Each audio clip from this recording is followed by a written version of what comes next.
Before removing any patient from its cage, assess their temperament through their body language and behavior. Aggressive dogs may make eye contact, have their hair raised, lift their head up, bare their teeth, or growl. Frightened dogs have raised hair, avoid eye contact, crouch, flatten their ears against their head, and have their tail tucked between their legs. This patient is showing no signs of fear or aggression. Instead, it is wagging its tail excitedly and has its ears perked.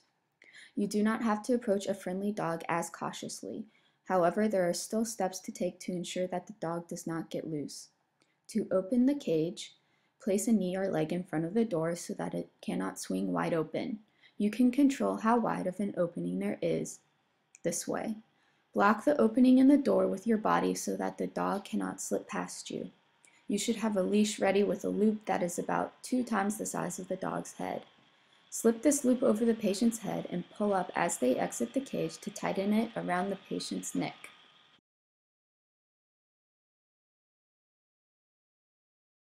Removing an aggressive or scared dog can be accomplished in a few ways.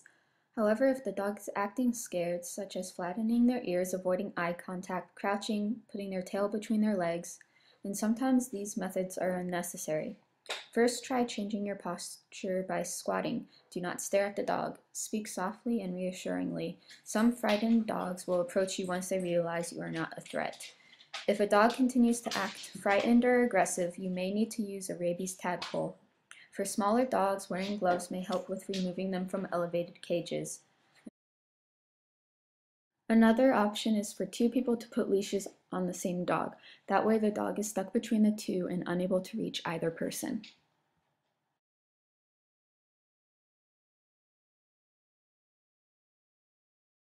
A frightened cat will usually crouch at the back of the cage with its ears flattened and hair raised. They may also hiss at you in warning. It is safer to use gloves on scared cats as they may exhibit fear aggression. Use one glove to distract the cat, meaning let the cat claw at that glove. Use your other hand to reach around to scruff their neck. Some cats like this one settle down once they are out of the cage and no longer feel cornered. Another method for removing an angry or scared cat from its cage is to use a towel to shield yourself before tossing it on the cat to disorient it. Grab the cat while it is under the towel and swiftly put it in a makeshift kitty burrito. This allows you to get a hand on the scruff of the cat's neck while restraining the burrito against your body with your forearm. To carry a small animal patient from their cage to an exam room, the dog's chest should rest on your forearm while its body is brought against your chest or side. One hand should support the dog's head under their chin or on top of the neck. For more uncooperative patients, the dog should rest on your forearm so that their front legs can be grasped between your fingers. Your other hand should be used to wrap around the dog's neck, ventral dorsally.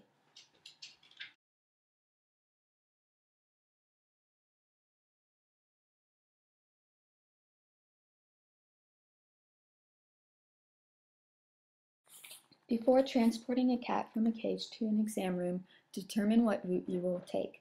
For example, you may take a back hallway where there are less patients and people. Next, assess the cat's temperament. Is it exhibiting any signs of aggression or fear? If not, simply remove the cat by scruffing its neck and pull it to the front of the cage. Bring their body to your side using your forearm to restrain them. This frees your other arm for opening or closing doors. Some cats do better with less restraint. This cat doesn't need much restraining, but keeping a hand on their neck allows you to scruff them right away if necessary.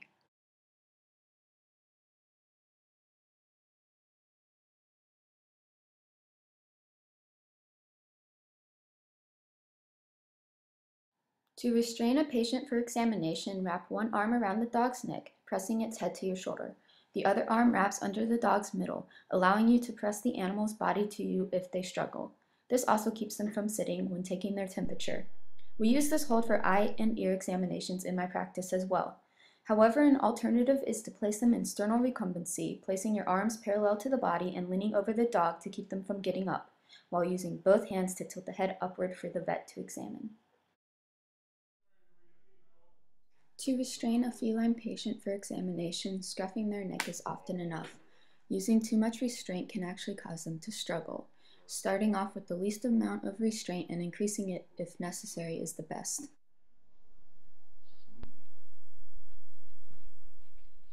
To put a nylon muzzle on a dog, quickly slip the muzzle over their nose from behind them.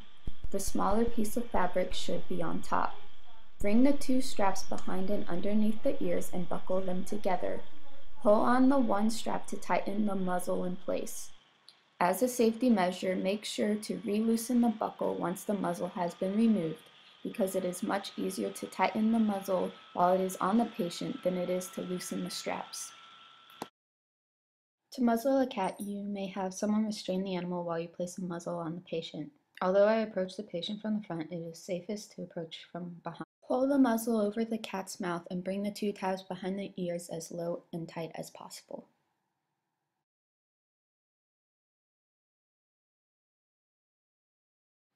For a gauze muzzle, cut a long strip of gauze. Make a loop in the gauze. Slip this loop over the dog's nose and pull down to tighten. The loop should be on top of the patient's nose. Next, loop the ends underneath the dog's nose before pulling them back alongside the patient's face, bringing them behind the ears and tying a bow at the base of the dog's skull. For restraining a feline patient in a kitty burrito, place the patient in ventral recumbency on top of an unfolded towel. Wrap one end of the towel over the cat's body tightly. Repeat this action with the other end. The cat can now be moved and specific limbs can be extracted for vaccination or other procedures. A soft Elizabethan collar can be slipped over the patient's head. Tie a bow so that the collar is tight but not overly so against the cat's neck. The patient should be unable to slip a paw underneath the collar. The collar must extend past the patient's head to ensure the patient cannot reach any bandages or wounds. The same principles apply for putting a hard e-collar on a patient. However, the cone is fitted by snapping the two ends together. The restraint for canine jugular venipuncture can vary depending on the size of the dog, their temperament, and other various factors. For a well-behaved dog, place both arms alongside of the patient's body to stabilize them. Move your hands under the patient's mandible to tilt the head upwards while using a pinky to hold their collar out of the way. The head should be kept as parallel with the body as possible to make the vein easier to find. Moreover, do not overextend the head or the vessel will collapse. This restraint can be modified for large dogs by sitting behind them on the floor. For less cooperative patients, it is better to use only one hand to tilt the head upward, while your other arm should be used to press the patient to your chest while your hand holds the patient's forelimbs in place. Lastly, to stop the patient from bleeding, don't forget to press your finger to the puncture site once the technician has removed the needle. Restrain a feline patient for jugular venipuncture. Hold the patient's forelimbs between the fingers of your one hand and extend their legs forward. Use your other hand to lift their head at the mandible. As with the restraint for jugular venipuncture in a canine, remember to keep the head parallel with the body and do not tilt the head too far back or the vein may collapse. For cephalic venipuncture, it does not matter if the dog sits or stands, whichever makes the dog more comfortable and easier to restrain is the best. First, restrain the dog as you would for an exam. However, the arm that is most caudal to the dog should be brought over the dog's back to hold the forelimb distal to you. Grasp behind the elbow so that you can push it forward to extend the leg. Lastly, place your thumb on the medial aspect of the limb and roll your hand outward to occlude the vessel. Remember to hold off the site to stop the bleeding afterwards. The restraint for cephalic venipuncture on a cat is similar to the one used for dogs. However, instead of wrapping an arm around their neck, scruff the patient to restrain their head. For a right cephalic venipuncture, as seen in this clip, wrap your right arm over top the cat and grasp the patient's right forelimb behind the elbow to extend the leg. Roll your thumb laterally as previously explained to occlude the vessel and make the vein easier to access. As always, hold off the site after the needle has been removed to stop the bleeding. For lateral saphenous venipuncture on a canine, the dog may stand or be in lateral recumbency. If the patient stands, wrap one arm around their neck as you would for an exam. Your free arm will grasp the dog's hind limb just distal to the knee. Press slightly to occlude the vessel. For a dog in lateral recumbency, lay one arm over their neck to keep them from lifting it off the floor. Leaning over the dog will help restrain it further, as your free hand will reach caudally to grasp the dog's hind limb as explained before. Remember to keep the limb extended and to press your finger to the puncture site afterwards to stop the bleeding. To restrain for femoral venipuncture, place the cat in a lateral stretch. However, do not stretch the hind limbs. Instead, use that hand to force the patient's leg dorsally while pressing down on the bottom limb near the groin to occlude the vessel. The person drawing blood is responsible for extending the limb. To restrain a feline in a lateral stretch, they must first be put in lateral recumbency. Scruff their neck and then with your free hand, grasp the hind limbs or the hind limb closest to you and rotate the cat on its side. Now with the hind limbs between your fingers, stretch caudally, using your forearm to support the patient's back. To take a patient's temperature, you need a thermometer and sterile lube. With this digital thermometer, stick it in the disposable plastic covering. Next, dip the covered thermometer in the lube. Insert the thermometer carefully into the rectum of the patient. A dog's temperature should be about 101 degrees Fahrenheit, while a cat's temperature should be about 101.5 degrees Fahrenheit. However, patients can often have slightly elevated temperatures due to the stress of visiting the veterinary hospital.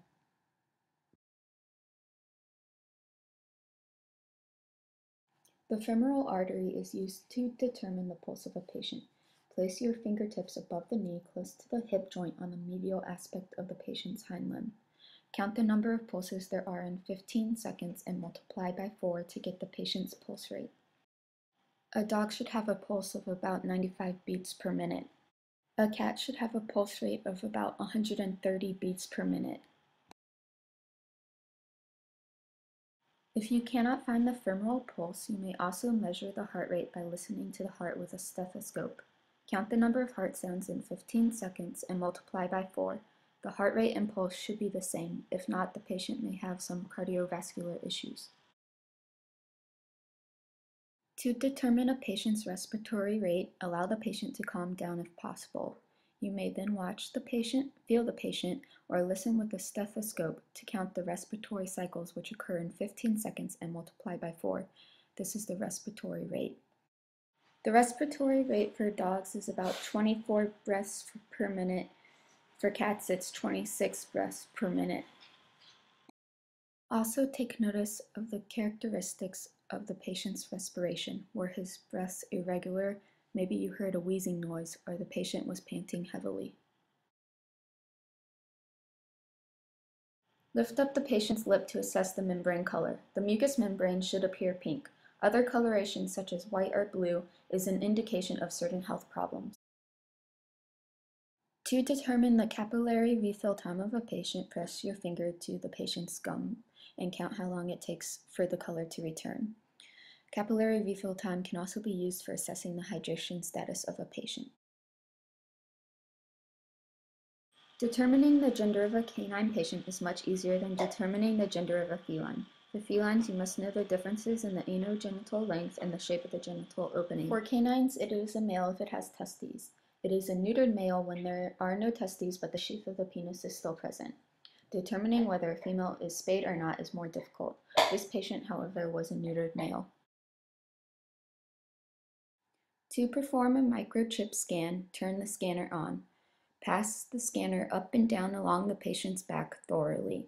The scanner will beep rapidly if a microchip is found.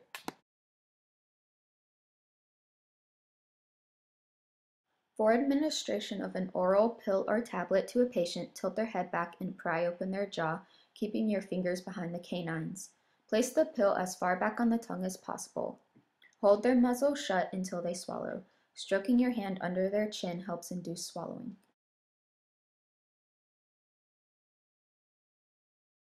For a liquid oral medication, do not tilt the patient's head back very far. Keep it level if possible to avoid aspiration of the medicine into the trachea.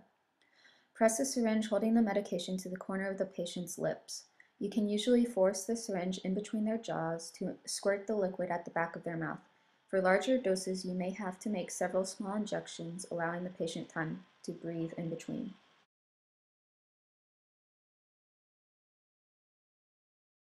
To administer an otic medication, you must first clean the ears of the patient with a cleaning solution or antiseptic solution and some cotton balls, cotton-tipped applicators, or gauze.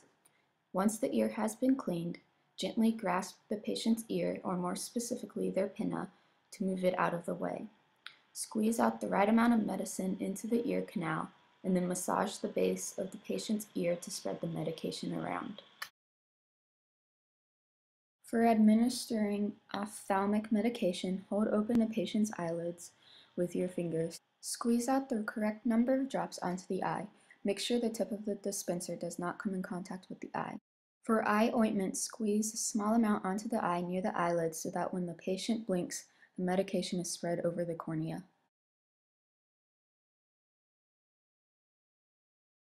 For administration of topical medication, try and keep the area of application as clear of fur as possible. Squirt out a small amount of the medication and spread it around the affected site. To administer a subcutaneous injection, you must first clean the site of injection with some rubbing alcohol. Next, pinch the skin of the patient between your fingers and pull it up so that it creates a tent shape. You will insert the needle below the fingers and just above the base of the tent, with the bevel angled downwards. Aspirate the needle, meaning draw back the plunger, to check for blood. If there is, withdraw the needle slightly and change direction. Aspirate the needle again. If there is no blood, you can inject the fluid.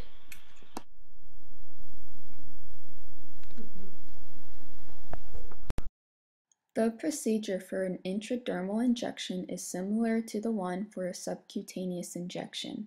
You will pinch the patient's skin between your fingers. However, you will not angle your needle down into the base of the tent. Instead, keep the needle at less of an angle so that it only pierces the skin.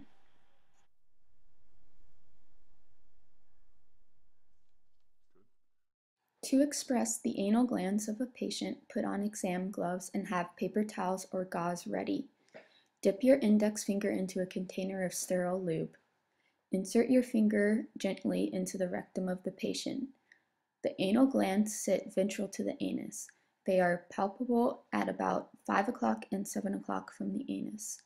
They will feel somewhat like a grape. The glands have their openings at about 3 o'clock and 7 o'clock respectively. With your finger on the gland internally, place your thumb on the gland externally. Bring a paper towel up to the patient. Apply pressure to the anal sac, moving your thumb and index finger deeper and upwards from the sac to where the gland openings are located. This action forces the gland secretions into the anus of the patient. Repeat this process on the other gland. Wipe the patient thoroughly afterwards and use grooming spray if necessary.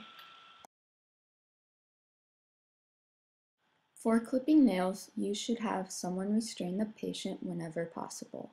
Have styptic powder ready to apply to the patient's nail to stop the bleeding should you accidentally cut their quick. Cut the nail just distal to the quick, which should appear pink in color.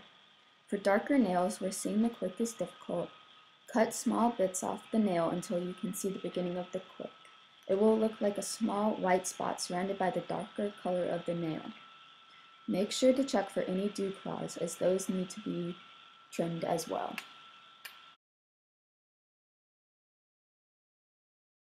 The same process applies for trimming the nails of a cat. However, you must press on the pads of their feet to extract their claws.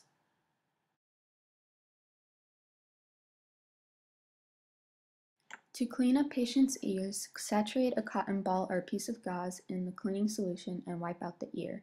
Use a dry cotton ball or a piece of gauze to remove excess liquid. Using a cotton-tipped applicator may be necessary to clean between all the creases of the ear.